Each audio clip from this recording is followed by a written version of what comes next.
Muito bem. Desligados os microfones, bem-vindo a todos ao nosso shiur de Perkei Avot. Nós estamos no capítulo 5. O som tá bom? O som tá bom? O som tá bom. Muito bom. É microfone novo. Estamos tentando evoluir e melhorar aqui no nosso... Muito bem. Nós falamos ontem sobre o número 10, né? Não é simplesmente numerologia, algo assim que está no ar, certo? Mas quando nós falamos sobre o número 10, nós explicamos um conceito que 10 representa o ciclo completo da existência mundana, dos assuntos mundanos, representa um ciclo. Inclusive, nós temos algarismos, 1, 2, 3, 4, 5, 6, 7, 8, 9. Os dois algarismos começam o número 10. De fato, o número 10 simboliza e representa uma plenitude, algo completo. Por isso aqui a Mishnah faz questão de mencionar para a gente alguns assuntos que são número 10, não desmerecendo os outros números, cada número tem uma ideia, cada número representa algo, mas o que representa o número 10?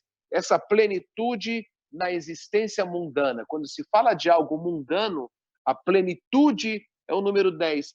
Abraham Avinu, nosso patriarca, ele passou por 10 testes. Isso mostra a plenitude que ele alcançou na sua fé, na sua confiança em Deus, na sua crença em Deus, através desses 10 milagres, 10 testes que ele fez, que ele passou por esses 10 testes. Da mesma forma, quando Deus fez 10 milagres, 10 pragas, 10 tipos de salvações para Am Israel quando saíram do Egito, também é a mesma coisa, é o mesmo raciocínio, a mesma ideia. Significa, nós estamos agora modulando um povo, esse povo vai sair de Mitzrayim e ele precisa aprender como se fosse um shiur. Eu falei para vocês ontem, imagina só, eu estou dando agora para vocês um shiur, uma aula, mas uma aula não é suficiente, é necessário 10 aulas.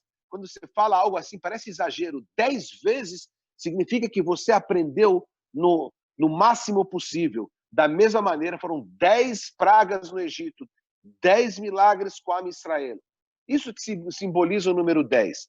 Muito bem, também nós falamos sobre 10 milagres. Muito bem. Hoje, Mishnah número 5, a Mishnah número 5 do capítulo número 5. Asará Nissim, 10 milagres aconteceram para o nosso povo no Beit HaMikdash. Eu já sei que vocês estão imaginando. Vocês devem estar perguntando, o Rabino está falando de 10 milagres aqui, 10 milagres lá, mas por que a gente não vê os milagres hoje em dia? Eu queria ver milagres. Todo mundo quer ver milagres. E as pessoas estão pedindo mais do que nunca para ver milagres. Ora, se lá no Egito, lá no Beit HaMikdash, teve tantos milagres, por que Hashem não faz para a gente todo dia um milagre só está bom? Um grande milagre. A verdade, já falamos aqui em outras aulas, em primeiro lugar, Deus faz maravilhas a cada instante e instante. Muitas dessas maravilhas nós estamos acostumados, a gente já acha algo até banal, algo simples. Imagina só o movimento do sol, da lua, os mares, um nascimento, um parto, uma criança nascendo, são maravilhas que acontecem nessa grande criação de Hashem. Só que a gente está tão acostumado que a gente não bate palmas, a gente não aprecia, a gente não vibra tanto. Por quê? Já é algo que entrou na nossa rotina. Mas aí vocês vão perguntar, mas Rabino, isso aqui não é uma resposta. A gente gostaria de uma abertura de mar, a gente gostaria de um milagre daqueles mesmos milagres que acima da natureza. Então eu vou falar para vocês uma resposta que já foi dita há 100 anos atrás pelo famoso Hafetz Haim. Uma vez, Hafetz Haim, ele foi, isso aqui eu comentei inclusive lá atrás, numa das primeiras aulas, uma vez o famoso Hafetz Haim, um grande sábio, Hafetz Haim, ele foi questionado por um médico.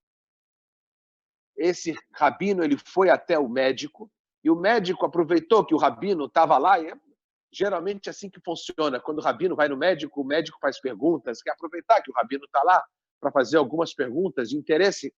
Ele perguntou, rabino, eu queria saber o seguinte, por que Deus não faz milagres hoje em dia? E aí o Hafetz Haim, ele olhou e falou, só um minutinho, o seu diploma que está aí na parede é seu? O senhor é médico? Ele falou, claro que eu sou médico. Mas como assim? Qual é a prova que o senhor é médico? Ah, aqui tem um diploma. Eu sei, mas esse diploma está escrito que o senhor foi formado há 30 anos atrás.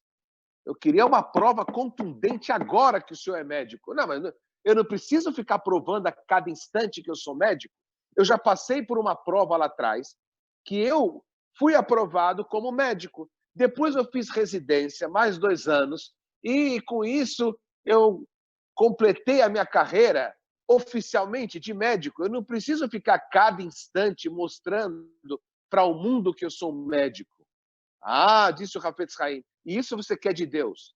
Isso está querendo a cada instante que Deus fique mostrando para cada um na esquina que Ele faz milagres, que Ele está presente. Deus não precisa ficar mostrando isso. Ele já mostrou, Ele já fez uma grande, como se diz, uma demonstração lá atrás. Exatamente há 3.330 anos atrás, Hashem fez uma demonstração impressionante. Lá na saída do Egito, não foi uma saída simples, foi uma saída extremamente miraculosa. Tivemos lá, como a gente estudou ontem, tivemos 10 milagres na abertura do mar, tivemos 10 milagres lá na saída do Egito, tivemos as 10 macotas, 10 pragas. Deus estava querendo dizer o seguinte, pessoal, prestem atenção, eu existo, número 1. Número 2, eu interfiro na natureza, porque eu poderia dizer Deus existe, mas ele foi embora, ele está noutra. Não, não, não. Deus existe, ele interfere na natureza. Número 3, ele se interessa pela natureza e por nós humanos, para ele é de interesse dele o que acontece com nós. Para ele é importante o que acontece com nós, com cada um de nós. Vou dar um exemplo para vocês, que eu já falei no passado também. Um Sefer Torah. Um Sefer Torah custa caro, não é barato. Sefer Torah, agora com o dólar lá em cima, o dólar está quase 6, um Sefer Torah custa $30.000, R$180.000. Quantas letras tem no Sefer Torah? No Sefer Torah tem 305 mil e etc. de letras. Imagina só, 305 mil letras tem no Sefer Torah. Se uma letra estiver inválida, o Sefer está passul. O Sefer está inválido. É como se eu estivesse dizendo, bom, qual é o valor desse Sefer Torah? 0.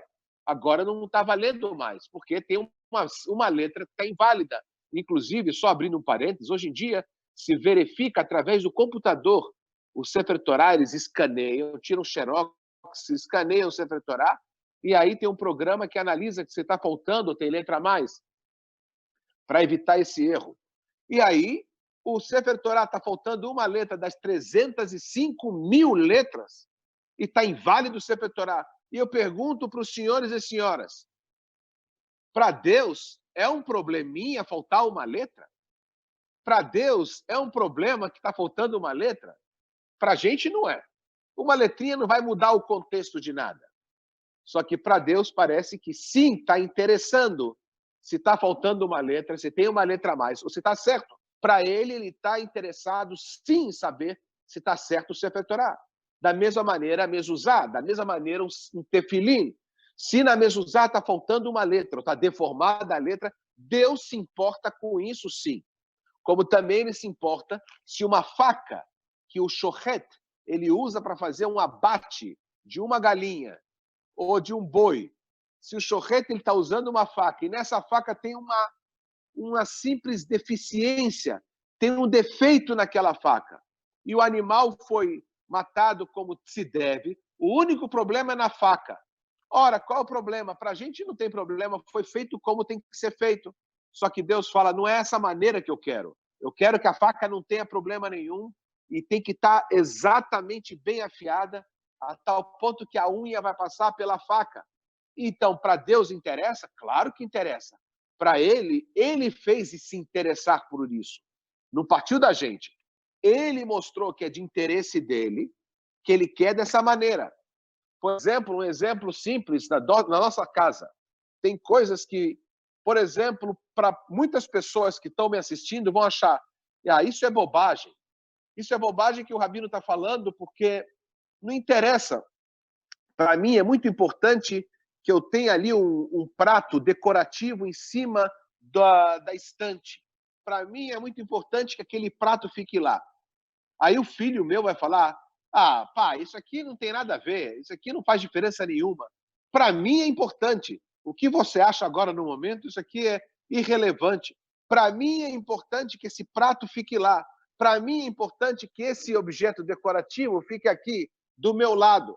Para mim é importante. Ah, mas para o senhor, para a senhora não é? Para mim é a mesma maneira a Hashem ele fala. Para mim é importante que o tefilim esteja 100%. Para mim é importante que a mezuzá seja 100%. Para mim é importante que a faca do machechetá, do abate, seja 100%. Então, Deus, ele quis, ele falou que para ele é importante.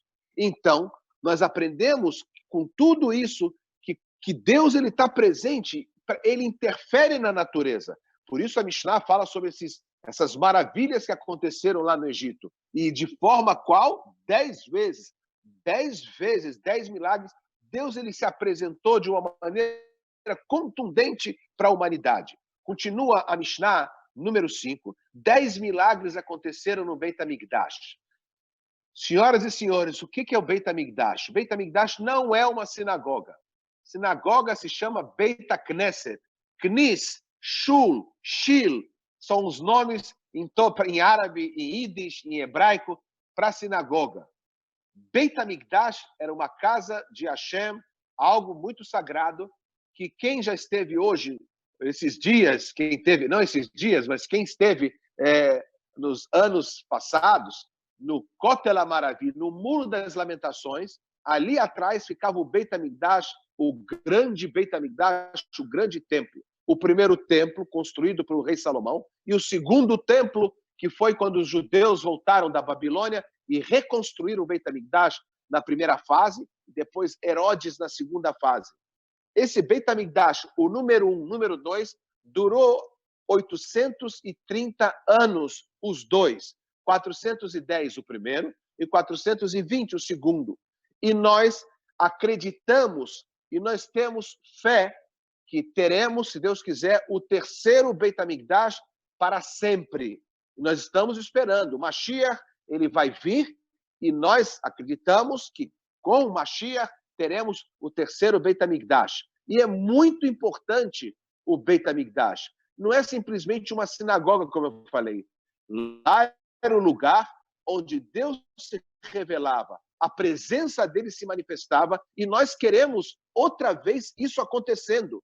Nós queremos ver com os nossos olhos e com o nosso corpo a presença de Hashem. Hoje está de uma maneira oculta, mas lá nós queremos a casa dele. E Hashem fez uma coisa muito interessante, que se fosse em qualquer lugar do mundo, a gente poderia juntar 10 pessoas do nosso povo, facilmente, grandes pessoas que fazem tzedakah, e juntar e fazer, pessoal, a gente precisa de $1 bilhão para construir o Beit HaMikdash. Eu garanto para vocês, com facilidade, a gente ia conseguir esses $1 bilhão.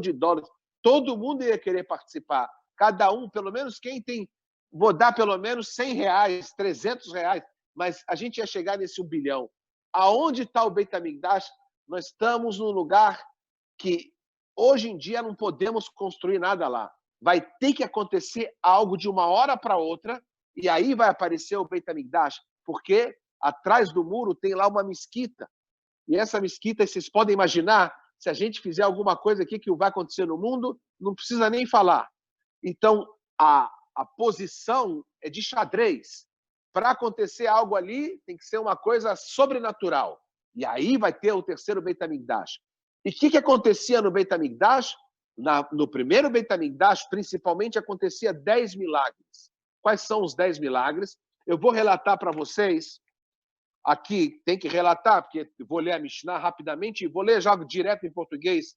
Nenhuma mulher abortou por causa do cheiro de carne de oferendas no Beit HaMikdash. No Beit HaMikdash é um cheiro de carne muito forte sendo queimado. E nenhuma mulher grávida teve problemas de aborto lá no Beit HaMikdash. Isso aqui é algo impressionante. Para nós parece ser algo tão simples, mas não é tão simples, não. porque durante 800 anos aconteceu esse milagre. Depois disso, a carne das oferendas nunca se decompôs, sempre era algo assim, estava fresquinho, lembrando que não tinha geladeira da Brastemp naquela época. E mais ainda, não se viu uma mosquinha lá no matadouro. É normal, qualquer churrasco que alguém faz, sempre aparecem intrusos voadores, que são mosquinhas que aparecem lá no Beit HaMikdash. Imagina, teve épocas que tinha 100.000 oferendas no dia. Tinha épocas, na véspera de Pêssar, mais de 300.000 oferendas e não tinha uma mosquinha no Beit HaMikdash. Demais ainda, o sacerdote, o Kohen Gadol, nunca passou por uma impureza corporal no dia do Kippur. Vocês sabem que o Kohen Gadol, no dia do Kippur, ele trabalhava 24 horas, ele não dormia, o Kohen Gadol. O supremo Kohen, lá, o Kohen Gadol. E nunca aconteceu que ele ficou impuro. E, aliás, se ele ficasse impuro, ia ser um problema, tinha que entrar um Kohen reserva, porque não pode trabalhar no estado de impureza. Mais ainda, chuva. Chuva é algo normal acontecer. Durante as estações do ano, épocas do ano, lá em Jerusalém, o Beit HaMikdash ele era descoberto na parte onde ficava o altar. E diz aqui que, com toda a chuva que caía durante o ano, nunca apagou o fogo que ficava em cima do altar. Tinha fogo lá que ficava aceso o tempo todo. Podia cair tempestade que o fogo não apagava. O vento nunca movia a coluna que saía do Beit HaMikdash, uma coluna de fogo. E também nunca se encontrou desqualificação na oferenda do Homer, e nem nas oferendas de Shavuot, e nem nas outras oferendas. Vocês podem, nas outras oferendas que ele menciona aqui. Algo impressionante, porque a coisa mais normal, com o movimento que tinha lá, era normal ter determinados tipos de falhas e erros, e mais um milagre, que esse aqui era um grande milagre. Para quem já foi em Nova York, no 770, você pode me imaginar quantas pessoas tem ali, que por 10.000 pessoas. Para quem já foi no Muro das Lamentações, numa Selichot pública, que tem muitas vezes 30.000 pessoas ali no Muro das Lamentações, apertados, ninguém consegue se mexer 1 centímetro. No Beit HaMikdash acontecia isso também. Milhares, dezenas de milhares, eles ficavam comprimidos ali, mas na hora de deitar o corpo, vou explicar para os senhores e as senhoras, hoje em dia, nós não podemos se ajoelhar. Ajoelhar, a gente fala, significa com o joelho. Se prostrar. O que significa se prostrar? Lá no Beit HaMikdash, quando alguém entrava no templo, ele tinha que colocar a barriga no chão, esticar os braços para frente e os pés para trás, em reverência a Hashem. Algo parecido a gente faz no Kippur. No dia do Kippur, a gente faz algo parecido em um determinado momento da reza. Fazemos isso, mas no Beit HaMikdash, a pessoa praticamente colocava a barriga no chão, estendia os pés e as mãos. E ela ficava dessa maneira. No Beit HaMikdash, imagina só, todo mundo de pé apertado. E na hora de fazer esse movimento, sobrava espaço em volta. Algo pela natureza, não é algo normal, era algo sobrenatural. Era algo acima da natureza. Outra vez, eu queria que acontecesse isso, mas como disse o Hafetz Haim, Deus não precisa fazer demonstrações o tempo todo. Lá atrás ele já se apresentou. E na época que o povo judeu estava ainda no seu crescimento, ele está se maturando como povo, era necessário esse tipo de demonstração. Agora não precisamos disso. Mas no Beit HaMikdash, se Deus quiser, vai voltar isso mais uma vez no terceiro Beit HaMikdash. Então, a Mishnah ela tem intenção de relatar esses milagres para quê?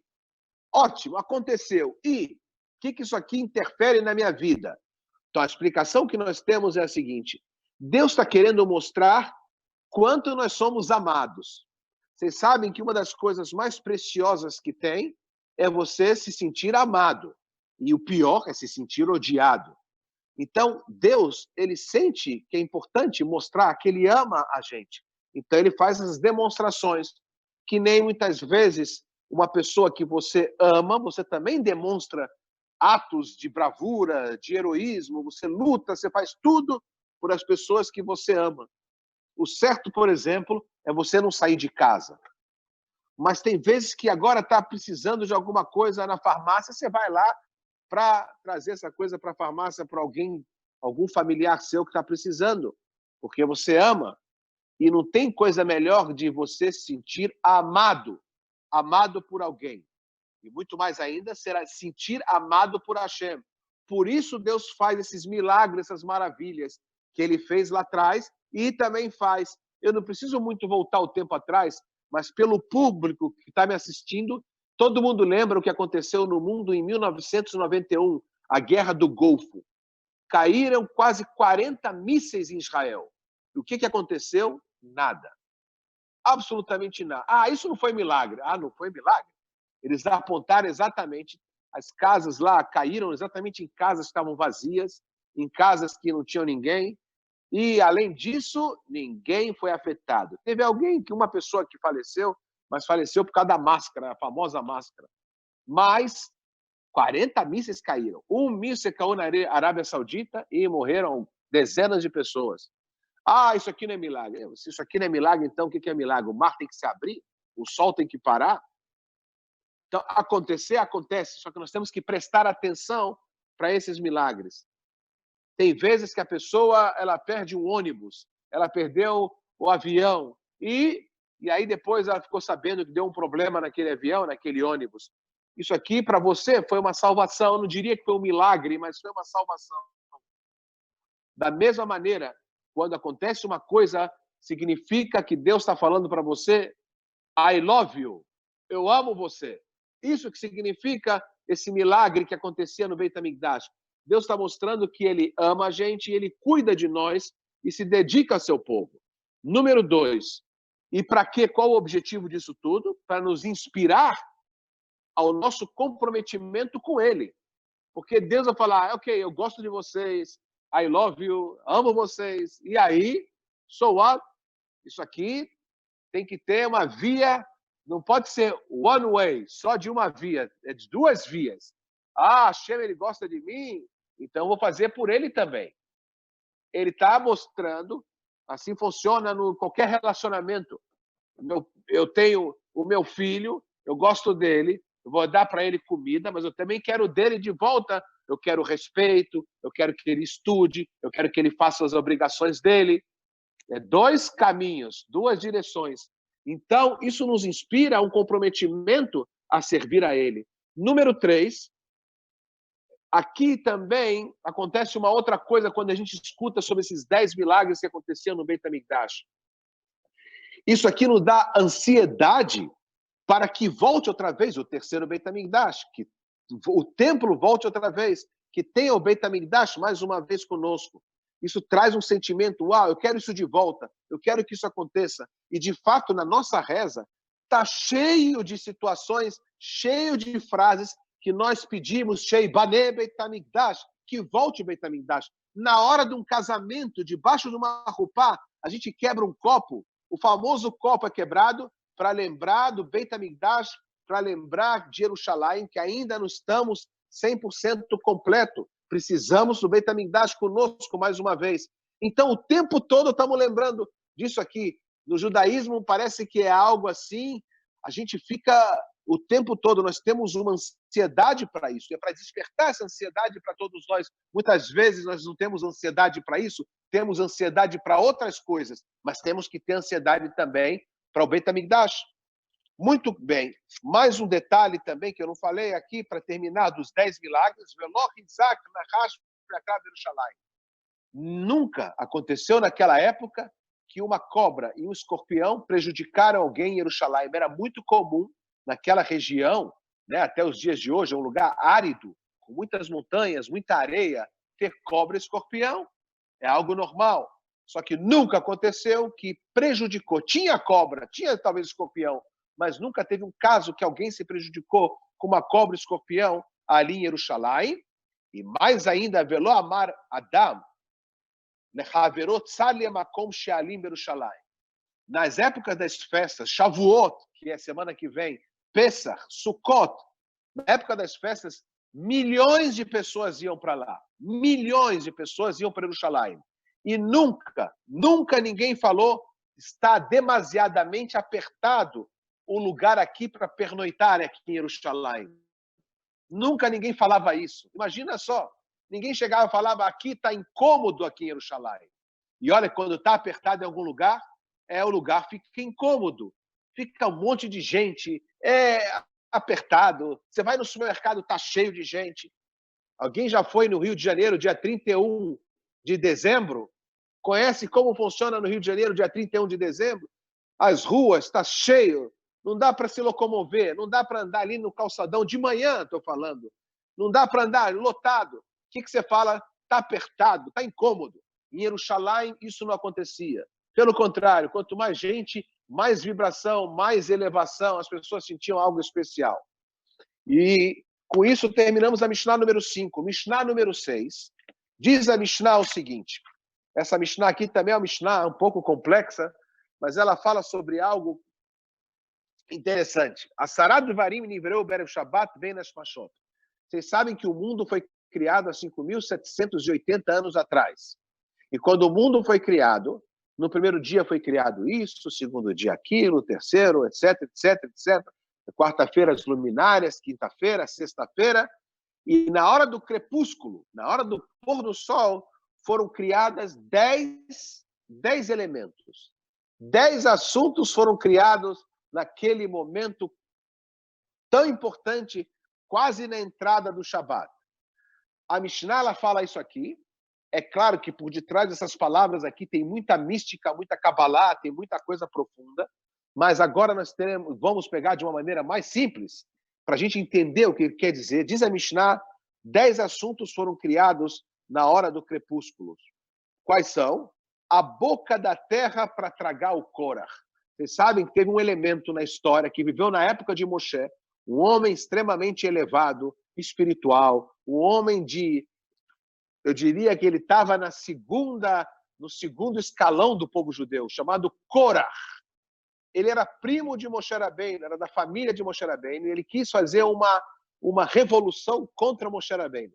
E, milagrosamente, aconteceu algo impressionante. A terra tragou ele e toda a turma dele. Tragou, como se fosse um terremoto localizado, terremoto pinçado. A terra se abriu exatamente debaixo dele e debaixo da turma dele, tragou eles e, de repente, como se nada tivesse acontecido. Isso aqui não foi história, não é lenda, não é algo que o pessoal conta, não. Isso foi presenciado por 3 milhões de pessoas que foram testemunhas oculares do que aconteceu ali. Eu falo isso aqui, que é muito importante. No judaísmo, quando a gente fala a Torá foi entregue há 3.000 anos atrás, aí vocês vão perguntar, mas Rabino, tinha alguém lá para contar essa história? Tinha, claro. Tinha lá 3 milhões de pessoas. E a Torá faz questão de enfatizar várias vezes, Atem reitem, vocês viram. Não foi uma coisa que foi entregue por debaixo do pano, Bahani, algo escondido. Não, foi algo abertamente na frente de 3 milhões de pessoas, a Torá foi entregue. Aliás, se vocês perguntarem números exatos, eu vou falar para vocês números exatos, que está na Parashá dessa semana, inclusive.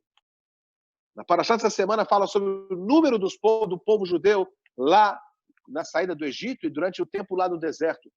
De 20 homens, de 20 anos a 60 anos, que era a idade do exército, 603.550 pessoas. Exato, cravado. Além de senhoras, crianças e idosos. Então, eu vou multiplicar, mais ou menos, para o nosso cálculo dar certo, 3 milhões de pessoas. Multiplica por 5, vai dar 3 milhões de pessoas. E essas 3 milhões de pessoas viram com os próprios olhos.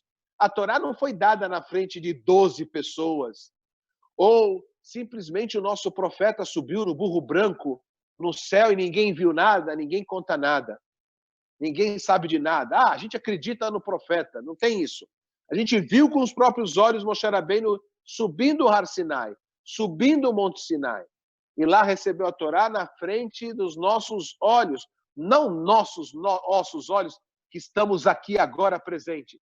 Mas se lá atrás 3 milhões de pessoas viram, foi um evento histórico presenciado por milhões de pessoas. Milhões de pessoas presenciaram e transmitiram de geração a geração e foi transmitido até os dias de hoje.